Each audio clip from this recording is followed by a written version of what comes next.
Hello అండి. ఈరోజు మనము ఎండోమెట్రియోసిస్ అంటే ఏంటి? ఎండోమెట్రియోసిస్‌లో ఎలాంటి లక్షణాలు ఉంటాయి? అండ్ ఐవీఎఫ్ అనేది ఎప్పుడు అవసరం పడుతుందో తెలుసుకుందాం. నేను doctor Anitha, fertility consultant, Nova IVF fertility centre, Hanamkonda, Warangal. మామూలుగా మనకి మెన్సెస్ అయినప్పుడు ఎండోమెట్రియం షట్ డౌన్ అయ్యి బ్లీడింగ్ రూపంలో బయటికొస్తుంది. అయితే ఈ ఎండోమెట్రియోసిస్ ప్రాబ్లమ్ ఉన్నవారికి ఒక 10% ఆఫ్ ద పేషెంట్స్‌లో బ్లీడింగ్ సగం బయటికొస్తుంది. మిగతా సగం వెనక్కి మన ట్యూబ్స్ ద్వారా వెళ్ళి ఓవరీస్ మీద స్పిల్లేజ్ అవుతుంది. ప్లస్ ట్యూబ్స్‌లో గూడా స్పిల్లేజ్ అవుతుంది. అండ్ గర్భసంచి మీద స్పిల్లేజ్ అవుతుంది. అలాగే గర్భసంచి ముందు మనకి యూరినరీ బ్లాడర్ అంటే మన మూత్రం సంచి ఉంటది. దాని మీద గూడా స్పిల్లేజ్ అవుతది. అండ్ గర్భసంచి వెనక భాగంలో పౌచ్ ఆఫ్ డౌగ్లాస్ అంటాం. అక్కడ స్పిల్లేజ్ అవుతుంది. అండ్ మనకి బవల్ పెరిటోనియం మీద కూడా స్పిల్లేజ్ అవుతుంది.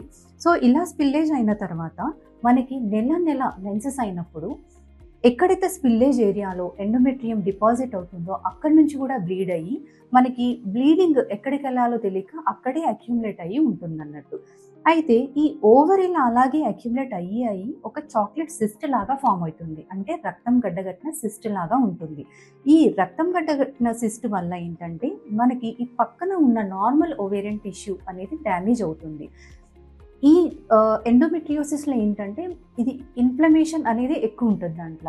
సో, అంటే కీమోకైన్స్, సైటోకైన్స్ అనేవి ఎక్కువ రిలీజ్ అయ్యి నార్మల్ ఓవేరియన్ టిష్యూని డ్యామేజ్ అయితాయి. ఆ డ్యామేజ్ వల్ల మనకి oocytes రిజర్వ్ తగ్గిపోతుంది. వాటి క్వాంటిటీ అండ్ క్వాలిటీ 2 తగ్గిపోతాయన్నట్టు. అది ఒకవేళ ట్యూబ్స్‌లో గాని డిపాజిట్ అయిందనుకో ఎండోమెట్రియోసిస్ దాన్ని హిమాటోసాల్పింగ్స్ అంటాము. సో, ఇది మనకి ట్యూబల్ బ్లాకేజ్ లాగా ఉంటుంది. సో, ఇలాంటి సమస్య ఉన్నప్పుడు ఏంటంటే మనకి సంతానలేమి సమస్య అనేది ఎక్కువగా వస్తుంది. అండ్ మనకి ఎండోమెట్రియోసిస్ ప్రాబ్లమ్ ఉన్నవారేంటంటే చాలామంది క్రానిక్ సివియర్ పెల్విక్ పెయిన్‌తోనొస్తారు. ప్లస్ డిస్మెనోరియా అంటే చాలా ఎక్కువగా బ్లీడింగ్ అవుతూ ఉంటుంది. ప్రతి గంటకి వాళ్ళొక ప్యాడ్ చేంజ్ చేయాల్సొస్తది. చాలా అంటే ఆ రోజు అసలు వాళ్ళు ఏది దినచర్య యాక్టివిటీస్ చేసుకోలేరు. అంత సివియర్‌గా ఉంటుంది పెయిన్.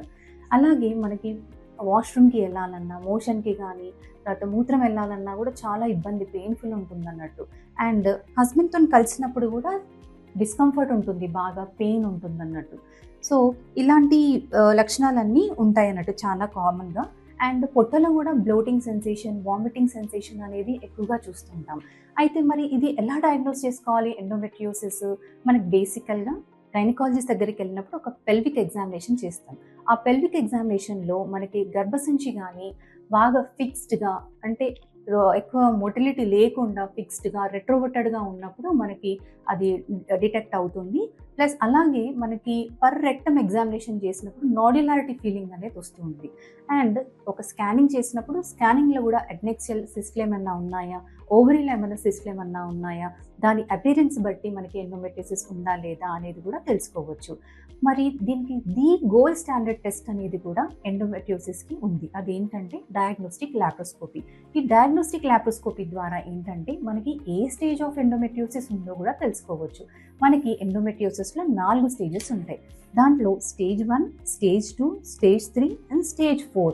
ఈ స్టేజ్ 1 వచ్చేసి మినిమల్ ఇంప్లాంట్స్ అన్నట్టు. అంటే చాలా సూపర్ఫిషియల్‌గా డిపాజిట్స్ మన గర్భసంచి మీద గానీ, ఓవరీస్ మీద గానీ, గర్భసంచి సైడ్స్‌కి వెనకాల కొన్ని చిన్న చిన్న డిపాజిట్స్ అనేవి ఉంటాయన్నట్టు.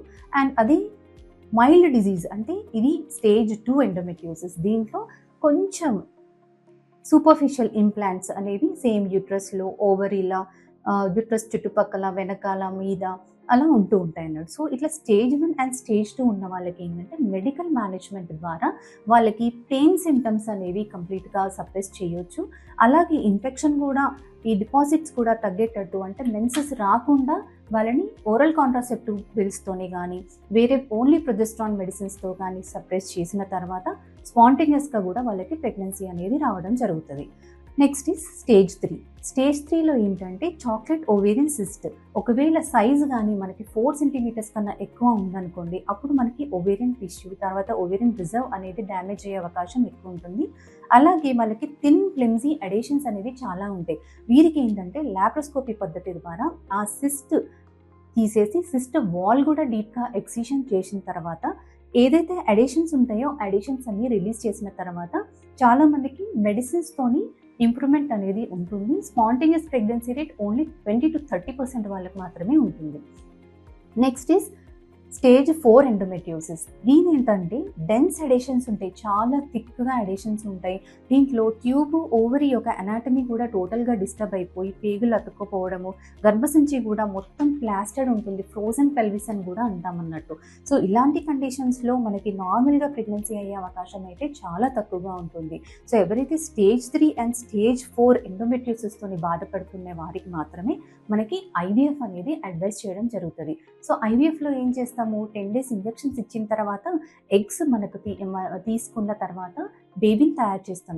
బేబీని తయారు చేసినాక ఈ ఎండోమెట్రియోసిస్ ఇన్ఫెక్షన్ అనేది తగ్గడానికి ఒక డిపో ఇంజెక్షన్ సప్రెస్ చేసిన తర్వాత అప్పుడు బేబీని మనం లోపలికి గర్భసంచిలోకి ట్రాన్స్ఫర్ చేస్తామన్నట్టు. ఇలా చేసుకుంటే స్టేజ్ 3 అండ్ స్టేజ్ 4 ఎండోమెట్రియోసిస్ వాళ్ళకి చాలా మంచి సక్సెస్ రేట్ అనేది ఉంటుంది.